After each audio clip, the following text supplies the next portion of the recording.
자, 오늘 읽어볼 리포트는 삼성중공업입니다.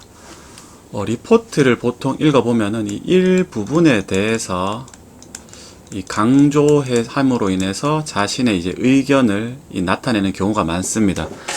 그렇기 때문에 이 리포트를 읽는다고 해서 이 회사에 대해서 잘 알 수 있게 되는 것은 아닙니다. 그래서 만약에 이 리포트로 공부하시는 분들이라면은 최소한 한 2, 3년 정도의 리포트를 찾아서 읽어보시는 것이 중요하고, 그리고 이제 회사 이 공시 사이트에 들어가셔가지고 사업 이 보고서를 읽어보시는 것이 중요합니다.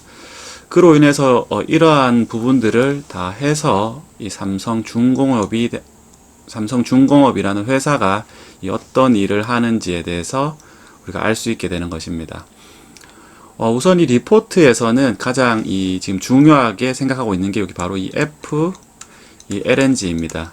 이 FLNG라 하면은 이 부유식 액화 천연가스 이 생산 설비입니다. 말은 이렇게 거창하지만은 결국은 이 바다에 띄워서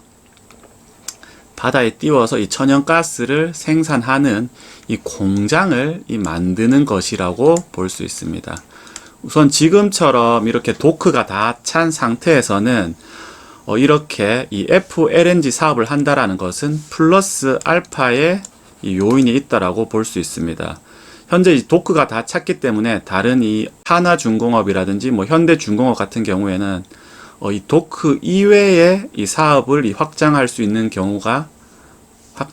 있는 방법이 많지 않지만은, 이런 식으로 이 FLNG 사업을 하게 되면은 추가적으로 이 해양 플랜트 사업을 함으로 인해서 이 매출과 이 이익이 늘어날 확률이 매우 높다라고 볼 수 있습니다.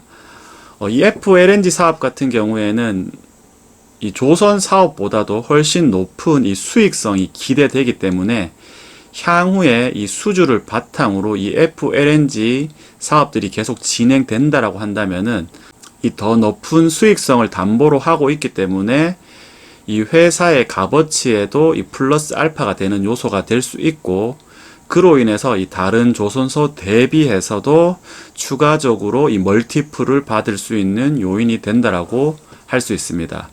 자, 그러면은 여기에는 전반적으로 이 FLNG 사업에 대해서 설명하고 있지만은, 우리가 이 삼성중공업에 대해서 알기 위해서는 사실 이 다양한 요소에 대해서 알고 있어야 합니다. 우선 이 수주 상황입니다. 제가 이전에 이 조선 영상을 찍을 때에도 조선은 이 수주 산업이다, 수주가 2, 3년 선행해서 일어나고 이후에 실제적으로 이 제작이 들어가기 때문에 이 수주하는 상황을 보면은 향후 2, 3년 뒤에 이 실적이 어느 정도 이 예측이 된다라는 겁니다. 그렇기 때문에 이 수주 상황이 충분한지에 대해서 우선 검토가 필요합니다. 지금 국내 조선소 같은 경우에는 대부분 3년치 이상의 일감을 다 확보하고 있기 때문에 수주 상황은 일단 오케이라고 볼 수 있습니다. 다음은 이 신조성가입니다. 수주를 충분히 했더라도 제값을 받지 못한다라고 한다면은 결국 이 적자 산업이 되기 때문에 이 신조 성과가 충분하게 올라 있느냐, 가격이 우리가 이 배를 만들어서 파더라도 충분한 이 수익을 낼 수 있느냐라는 부분이 상당히 중요한 부분이고, 이러한 부분도 반드시 챙기고 넘어가셔야 된다는 겁니다. 신조 성과 같은 경우에는 지금 최근에 이 클락슨 이 신조 성과가 186포인트를 기록하면서 2년 이상 계속해서 상승하고 있고, 이 186이라는 이 수치 자체는 이전에 거의 최고치에 근접해 있기 때문에 신조성과는 충분히 안정화되어 있다라고 볼 수 있습니다. 그럼 이 부분도 오케이라고 할 수 있겠죠. 자, 그러면은 이 수주도 충분하고 신조 성과도 충분히 높은 수준을 유지하고 있다라면은 다음은 이 원재료가 이 중요한 부분이 될 수 있다라고 할 수 있습니다. 자, 충분한 수주를 받았고 신조 성과도 이렇게 높은데 이 원재료 가격이 이렇게 높아져 버리면은 사실상 이 이익이 많이 남지 않게 됩니다. 자, 뿐만 아니라 지금 조선소에서 가장 리스크한 요인이라고 한다면은 충분한 이 인력 충원이 되냐라는 문제입니다. 이전 호황기 때는 이 충분한 인력을 바탕으로 이 호황기를 헤쳐 나갔다고 한다면은 최근에는 인력들이 많이 이탈하면서 이러한 인력 충원이 지금 충분하게 되고 있느냐. 최근에는 이 외국에서 이 인력을 데리고 와서 이 인력들을 이 숙달시켜서 이 현장에 이 투입하는 구조로 되어 있는데 이러한 것들이 일련의 과정들이 문제없이 잘 해결되고 있느냐. 이러한 점들도 한번 살펴봐야 될 것 같습니다. 후판가 같은 경우에는 최근에 굉장히 안정화되면서 이 원재력 가격에서 가장 큰 부분을 차지하는 후판 가격의 이 안정화로 인해서 뭐 이러한 부분도 이 오케이라고 볼 수 있습니다. 자, 그렇다면은 이 환율도 한번 살펴봐야 합니다. 최근처럼 이 1,400원에 육박하는 이 고환율 구조에서는 수출을 많이 하는 이 조선소 같은 경우에는 이 혜택을 본다라고 볼 수 있죠. 환차익을 보기 때문입니다. 그래서 이러한 이 고환율 구조도 이 조선소에는 현재 이 유리한 이 환경이라고 볼 수 있습니다. 다음은 이 헤비테일 계약 구조입니다. 이 조선 산업의 특이점 중에 하나가 바로 이 헤비테일 계약 구조입니다. 조선소는 이 선금이라든지 이 중도금 그리고 이 잔금 중에서 이 잔금 비율이 압도적으로 높은 이 꼬리가 무거운 이 헤비테일 계약 구조를 가지고 있습니다. 그렇기 때문에 이 조선소에서 선박을 이 건조하기 위해서는 이 선박 이 금융을 이용할 수밖에 없게 되고 이러한 부분은 이 이자가 높냐 낮냐 즉 이자에 따라서 이 수익이 어느 정도 결정된다라는 부분이 있기 때문입니다. 그렇기 때문에 이 헤비테일 구조상에서는 현재처럼 이 고금리 구조는 불리한 구조이고 향후에 금리 인하가 이 호재로 작용할 수 있다라는 부분입니다. 자, 뿐만 아니라 세계 경제가 흔들리게 되면은 결국 이 선박을 건조 중에도 이 취소가 되게 되고 이러한 취소는 결국 이 헤비테일 계약 구조에서 이 조선소에 불리하게 작용할 수밖에 없습니다. 그렇기 때문에 현재 이 세계 경제가 어느 정도 이 안정화되어 있냐 불안정화되어 있냐도 사실 조선소에는 중요한 부분 중에 이 하나라고 볼 수 있습니다. 자, 그러한 문제로 불거진 것이 바로 이 러시아의 이 계약 해지입니다. 이 러시아의 이 LNG선 같은 경우에는 이 건조가 들어가기 전에 이 잔금만 받은 상태에서 이 계약이 해지됐기 때문에 일단 이 잔금은 이 삼성중공업에 이 귀속되어 있지만은 결국 이 러시아 쪽에서는 이 소송을 일으켰고 이 소송에 따라서 향후 이 삼성중공업 기업 가치에 어느 정도 이 영향을 미칠 것으로 보여집니다. 다음은 이 IMO 2050입니다.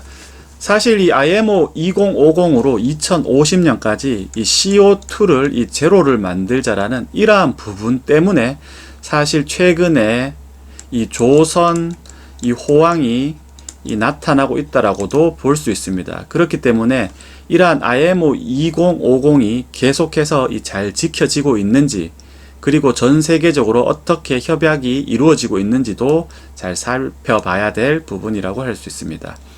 자, 이 IMO 2050으로 인해서 이 듀얼 퓨얼 이전에는 이 환경 오염을 많이 시키는 이 연료를 사용했다라고 한다면은 최근에는 이 탄소 제로로 가는 과정에서 일정 부분 이 탄소 감축에 대한 의무가 생겼고 이로 인해서 이 LNG를 이 듀얼로 사용하는 이 듀얼 퓨얼 이 하이브리드 선박이 유행하기 시작했습니다.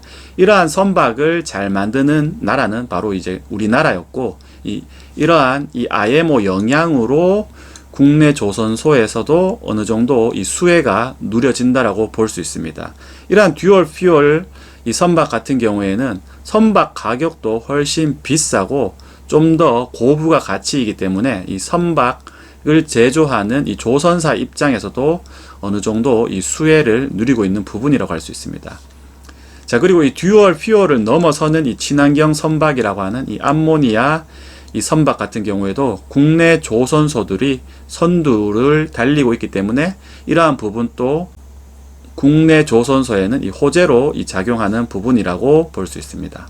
다음은 이 도크 현황입니다.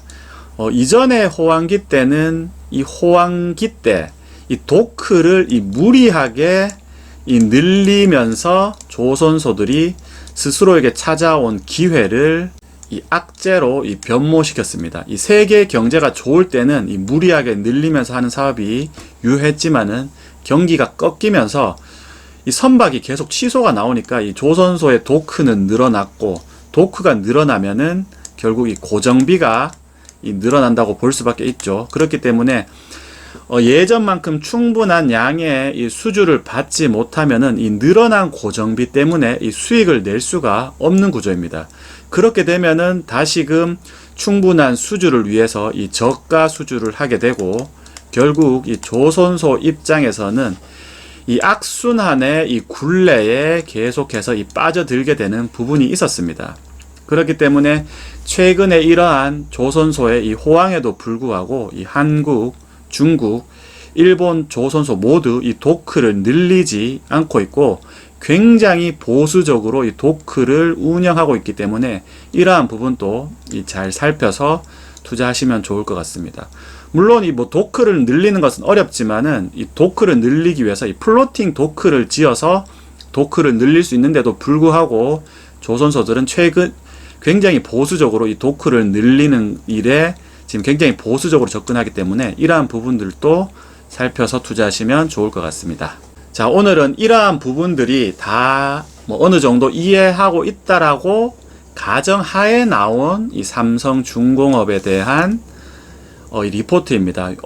여기서 보면은 해양공사에서 기수주한, 이미 수주한 ZFLNG 그리고 이 시더 FLNG의 이 고수익성이 시차를 두고 반영될 예정이기 때문에 다른 조선소보다 플러스 알파의 요인이 있다라는 점입니다. 이 FLNG 같은 경우에는 이 한 건당 2, 3조 원에 달할 정도로 엄청난 규모의 이 공사를 진행하기 때문에 매출에 반영되는 부분도 상당히 크고 이 수익성도 상당히 크기 때문에 타 조선사 대비 이 삼성중공업에 이 두드러지는 부분이라고 할 수 있습니다. 자, 오늘은 이 삼성중공업 리포트에 대해서 한번 읽어보았습니다. 감사합니다.